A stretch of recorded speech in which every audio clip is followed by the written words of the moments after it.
আসসালামু আলাইকুম গাইস, কেমন আছেন? নারায়ণগঞ্জ শহরের মধ্যে এই জিনিসটা দেখে বেশ অবাক লাগলো।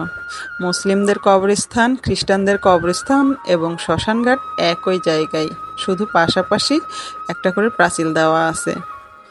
তো গাইস, আমরা এখন চলে এসেছি সেই জায়গায় যেখানে তিনটা জাতের কবরস্থান একই জায়গায়। তো মুসলিমদের কবরস্থান দেখতেই পাচ্ছেন, আমরা চলে যাব খ্রিস্টানদের কবরস্থান দেখতে। খ্রিস্টানদের কবরস্থানে যাওয়ার জন্য যে গেটটি, এটাই সেই গেট।